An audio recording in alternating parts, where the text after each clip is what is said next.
My best friend's younger brother is kind of a piece of work. He ended up maliciously complying in a very a-holish way, so I'm by no means praising his actions, but it definitely fits here. He lives with his dad, by the way. In response to the title, he said yeah, sure. For the next few weeks, he paid his dad some small amount of money from his paychecks. It helped. But he suddenly stopped doing it. His older brother ends up asking him, hey, dad still needs help with the bills. Please give him money from your paychecks. Okay, he says. Next payday comes, and still no money to give. Hey, what's up? You said you would help dad out, and you still haven't given him any money. He says back, I have been getting paid in cash lately. I have no paychecks to give money from. My best friend just about lost it on him, to say the least. As a teen, I worked in a local hotel as a barman. This hotel had 2 bars, back to back, with a shared service area between. One night, I was rostered in the bar, where there was live music, and the assistant manager was in the other. Only 2 of us on. It wasn't the busy part of the season. I liked the music bar, because music, and the other bar was a bit stuffy with people, who were a bit snobbish. This night, the assistant manager pulled rank, and told me that I had to work the non-music bar, and I really didn't want to. I tried to point out that I was rostered in the music side. He didn't care. He could see that I was pissed off, and said, well, if you don't like it, you can always go home. So I did. Next night, the bar manager asked me where I was, that the other guy had been run ragged all night. I told him the story, word for word, with a smile. He laughed his butt off and I got on with my shift. I've been lurking here for a bit, enjoying reading the posts of various people's malicious compliances, when I saw a few posts that suddenly reminded me of a story my dad told me back was I was about 8 or 9. My dad has always been the kind of person that does exactly what you told him to. Malicious compliance, of course, as well as a pretty funny all-out friendly guy. So the story is set probably right around 1987, something like that, when he's eating dinner with his mom, dad, sister, and quite possibly his older half-sister as well. His sister, my Aunt Sarah, was causing problems at the dinner table, being rude and cheeky, when my dad started up as well, the mouthy little ST that he is. Anyway, my grandma was already dealing with Sarah, and she did not want to have to deal with him as well, so she bluntly and quite frankly told him to get your butt in your room. Of course, when he was told this, he immediately goes to his room, like requested, but instead of going into the bedroom, my dad just stuck his butt in the doorway of his room, and called down smartly, I've got my butt in my room. You only said my butt, so just my butt is in my room. Needless to say, his mom was not at all happy with that, and he got in trouble, but I say it was well worth it, don't you? PS, this is the kind of crap that my dad continues to pull, even to this day, much to my mom's chagrin, but my siblings and I quite enjoy it. I never thought that I'd have the chance to post a malicious compliance story, but I literally just connected this story to a malicious compliance. It's short, but I found it funny. I was on a business trip that involved spending long periods of time in a place that I like to call childish hellscape. In childish hellscape, there are many children, many sticky surfaces, and many Karens. The trip involved a professional development event for around 100 people, while their children were being occupied in the park section of childish hellscape. Because the day was long, our staff got started early. The staff needed coffee. With the sheer number of Karens in the place, it wasn't surprising that the coffee shop was packed. My husband and I got in line for coffee much earlier than the other staff, and the line formed quickly behind us. 2 staffers had asked us to keep their spot in line. My husband and I don't drink coffee, so we told them that we would get them a spot in line, so they didn't have to wait as long. When the staffers showed up, they tried to reclaim their spot in line, but D-Bag freaked out saying that they can't cut. We explained the situation, but he said he didn't care. Okay, fine. Have it your way. I asked them what they wanted right in front of him. He tried to protest, but we were in our spot in line, and what was he gonna do? They handed us their cards and the baristas chuckled under their breath while we ordered and paid.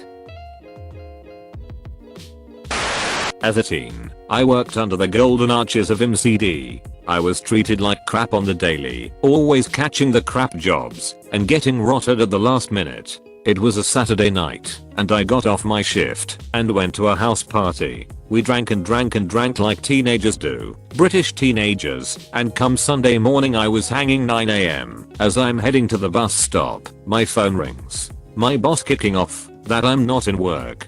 He'd altered the rota earlier in the week, and I hadn't noticed. Me, I'm too ill to be in. I've been throwing up. Boss, that's funny, because the manager from the next town over just saw you at the bus station. Me, seriously, I'm genuinely ill. I should be okay tomorrow. Boss, no, you need to go to the doctor and get the all clear to come into work. Well, okay then. This is the UK. Doctor's appointments are free, so I book one the next day. I tell the doctor the problem. I got drunk on Foster's and threw up, and asked him for a note declaring me fit for work. The doc explains that this is not an NHS covered thing outside of mental health, and as my employer requested it, it would be a chargeable item from the practice. He asks who my employer is, and suggests I check that they really require this. I call my boss from the doc's office. Me, the doc says the certification is a chargeable thing. Boss, I don't care. Either get certified to return, or don't come back. The doc hears and gets to work, putting a certification letter together, tells me not to worry about the cost this time. He prints it and pops it in an envelope addressed to my boss and sends me on my way. I head in for my shift after lunch and hand the envelope to my boss. 5 minutes later he's screaming down the phone. Turns out the doc had invoiced the franchise for the cost of the service, somewhere in the region of 200.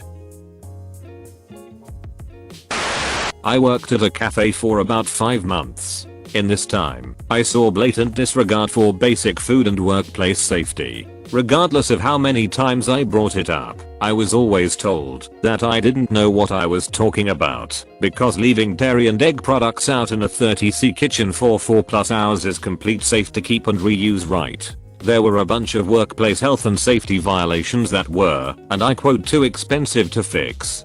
Things that could severely injure or kill someone, but being in a financial sticky spot, I stayed. It all came to a head when they left equipment in such a state of repair that one of them caught fire. I spent the next 2 days reporting them to every agency responsible for food and workplace safety enforcement. In the midst of this, I quit without notice due to concerns for my safety. The day I quit was also the day the pay was supposed to be processed, but given their attitude towards paying staff on time, they didn't process mine until after I sent them notice I quit. A week goes by without pay going into my account, and I confronted them. They stated that they're allowed to withhold my pay because of lack of notice, which, yeah, they can. They then made a mistake. They told me to call the Fair Work Ombudsman to clarify. You bet your butt I did. I also found out they have to pay out my annual leave regardless of how the employment is terminated, which amounts to double what I initially was asking about. So, not my story, but my grandpa loves telling it. It is a story over 40 years old, full of boasting and over-exaggeration though, so details are sketchy. For context, in the country I lived it's a common tradition to buy candy to avoid small changes. So if I buy something that costs 4.55, I'd buy 0.45 cents in candy, sometimes even if you don't like it that much. Usually, it's not enforced, just highly appreciated. Small candy was sold for 0.05 at the time. My grandpa used to buy from this grocery store daily for years, and one day they started pulling that one on customers to avoid giving out coins. My grandfather didn't like it, but he basically was told, we are giving you your change in candy. Everyone loves candy. Why are you complaining? Okay, cue malicious compliance. For roughly 2-3 months, nothing changed. He still went to the same store, still bought things there, and would still get candy as change. The difference? He kept every single candy that they'd give him. Every day, he'd come home, take off his shoes, and put the 5 to 10 lollipops, gumballs and other treats on a trash sack. Now, he told me this every time, so I don't know if he gathered $20 or $50, but for the sake of an exciting climax, I'm gonna say he had $75 worth of candy, which gives us around 1,500 single pieces of candy. Remember, details are sketchy. Next day, he goes back to that same grocery store, carrying 2, maybe 3 completely full trash sacks, goes around the aisles buying groceries for the entire month, getting weirded out looks all around him, and then goes to the cashier. Are you paying with credit card or cash? Cash. I'll be $74.1, sir. Sure, here's the money. And then he puts the 3 trash sacks full of candy on the counter. Manager is called. Lots of murmurs going around as the line behind him gets bigger. Obviously, he chose the busiest time, on the fullest line. We can't accept that. It's not money. The manager tried to say, well, you were happy to pay me candies as change. Now that I'm also paying in candy, you're going to complain? In the end, he left with arms full of groceries and no candies. Store now had a written policy of not giving candy as change, unless asked, and the manager was most likely fired. I stopped indulging in this tradition the day afterwards I first heard the story. Thank you for watching. Slap that like button and comment your opinion on these stories below. I'm waiting. Write that comment. Seriously. Have you written it yet? If you don't comment, you make a bunny cry somewhere. You're not that kind of person. I know. Anyways, peace out and catch you tomorrow.